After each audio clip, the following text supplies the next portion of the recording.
Want to go now to a story we first brought you about the car rental company Hertz. Now, more customers are coming forward to News 4 Investigate, saying they were arrested and jailed, accused of stealing the vehicles that they actually rented. It is wild. Call for Action problem solver Carice Jackman brought you the story. Carice, how many people are we talking about now? Tracy, Marius, close to 200 people now, much more than we heard about before when we first alerted you, and that's all across the nation, including one woman who lives in Franklin. The situation happened to her in New Jersey, and she says it completely uprooted her life. She joined this class action lawsuit, hoping everything that she experienced won't happen to someone else. It has torn my life up. Crystal Hibbs describes her rental experience from Hertz as 8 months of hell. I was so disturbed by this because I didn't do anything wrong. It was 2020. At the time, Hibbs was living in New Jersey and rented a vehicle from Hertz in Philadelphia. But COVID hit, putting Jersey and the nation on lockdown. Returning the vehicle was not an option. I would have to go out of the state in order to return it. So she called Hertz, asking for an extension. I finally found out, well, our systems don't connect.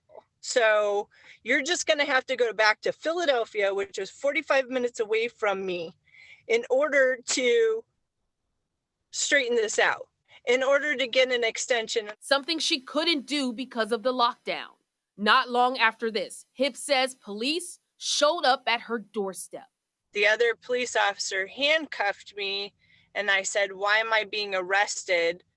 And he said, because you're in possession of a stolen vehicle.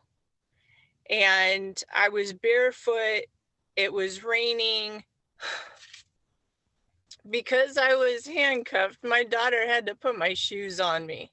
Hibbs is one of nearly 200 customers filing this class action lawsuit against Hertz for Hertz falsely implicating customers in car thefts. They have to be held accountable.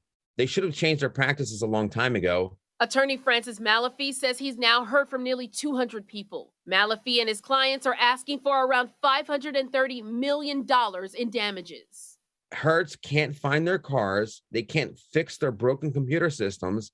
They can't address the standard operating procedures that they should follow, and they're breaking ones and breaking other ones. And it's leading to a horrible result where droves of people are coming forward because they're being falsely arrested, jailed, or prosecuted by Hertz. It needs to stop. We asked Hertz for a response to our story. They told us they're unable to comment on individual cases that are part of the active litigation, but gave us the same statement they issued before, saying in part, the vast majority of these cases involve renters who were many weeks or even months overdue, renting vehicles and who stopped communicating with us well beyond the scheduled due date. Situations where vehicles are reported to the authorities are very rare and happen only after exhaustive attempts to reach the customer. Hibbs ended up getting her case dismissed, but not before losing her place, being separated from her daughter, and moving to Tennessee to get help from family. She just hopes this lawsuit takes away some of the emotional stress that keeps her up at night, one she knows will stay with her and her daughter forever. It was just a really, really tough time, and I'm just praying and hoping that I could just close this chapter and move forward. Now, Hertz added that they care deeply about their customers and that they successfully provide rental vehicles for tens of millions of travelers each year. To see their full statement to our previous story, head to our website, WSMV.com. Marius. Unbelievable, Carice. Thank you. And less than a month ago, Carice first uncovered the lawsuits by Tennesseans against Hertz.